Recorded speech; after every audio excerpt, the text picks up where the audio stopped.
We were sitting together at the party, several of us who were members of the same church family. It had been a rough year. Our pastor had resigned under pressure from some, and others had lined up in support of him, and still others were just shocked and struggling to understand how it all happened. But it was summertime, and it seemed like the entire congregation was taking a breather and wondering what was to come. So some of us were relaxing together at a backyard barbecue.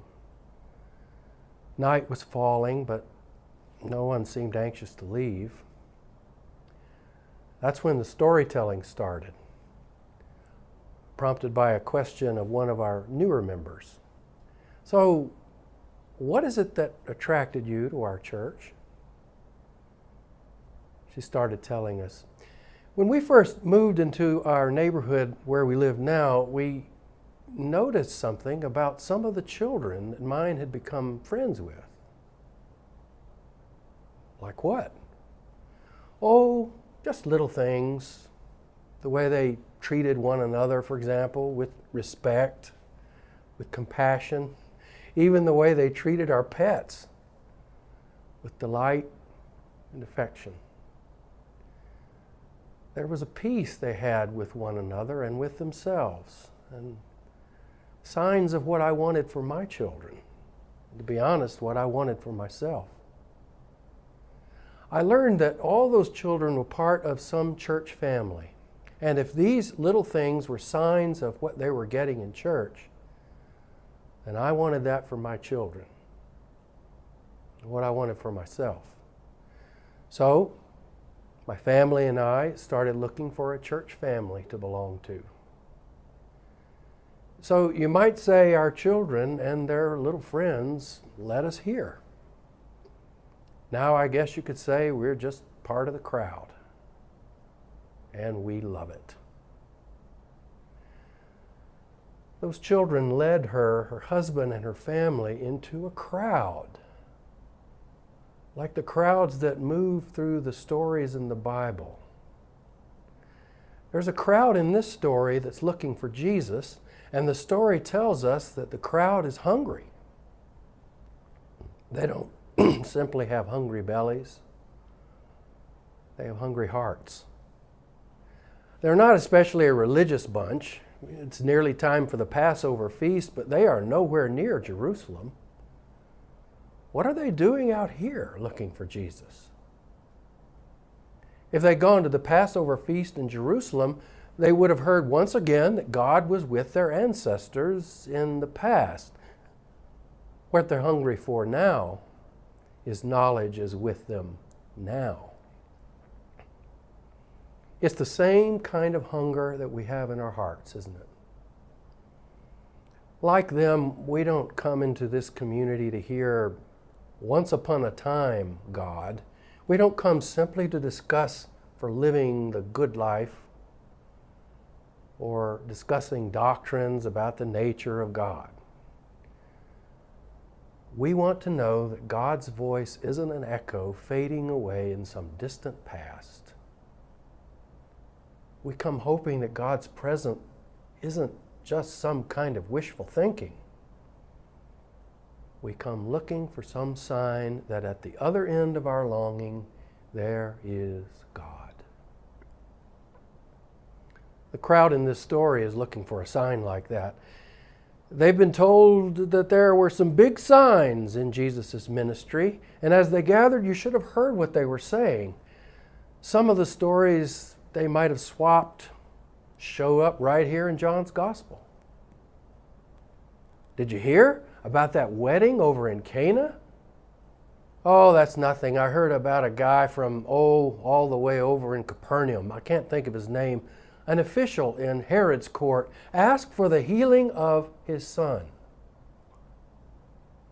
Well, what about that man that sat by that pool? Where was that? Oh, Bethsaida, yeah. Guy sat there for 38 years. Jesus comes along, boom. Up he gets and walks. Could it be, they wondered, that what some were saying was true? That God had come to live among them? Jesus had performed some miraculous healings. It got their hopes up. It's as if the message was written on the sky. God is here. There is that much love set loose in the world. It's the kind of love that will flow into the household of the royal official to touch a sick child or reach the man who for 38 years was kept out of the flow of God's love because no one was there to help. It's even the kind of love that will show up in an anxious relationship and enliven celebration. Something like that might just cause folks to dust off their Bibles and read what Moses had promised. The Lord your God will raise up for you a prophet like me from among your own people. You shall heed such a prophet. God says, I will put my words in the mouth of that prophet who shall speak to them everything that I command. And what does this Jesus command them to do? To sit down together, regardless of what country they are from, what their religious practices were, what our skin color is. And before we know it, we find that we have received so much grace at the hands of God that we are able to share it with someone else. That's the sign that John wants us to see. That there is that much love in the world, and it flows from the stories of Jesus. Do you know where that great flow of love started? In that crowd, there's a little child. His is a small presence. I bet you hardly noticed. The other three gospel writers tell this story, but they don't mention him. In those stories, there is no small child holding on to his lunch. It's a small lunch, just some bread and fish. But what is that in the face of such tremendous need? So the Gospel of John beckons this boy out from the shadows of this story, and just for a moment, he shares the spotlight with Jesus. They must have seen him do it. It was a small gesture, a little thing, barely noticed. But in that moment, all of us see what it means to be a believer. A little boy takes what little that he has, and in the face of such tremendous need, hands it over to Jesus. I wonder what Jesus was thinking when that little boy handed over what he had. Was he thinking of that moment that would soon come in his own story? When he would turn over what little life he had left and place it in the hands of God? Was that the moment when he thought, no one has greater love than this,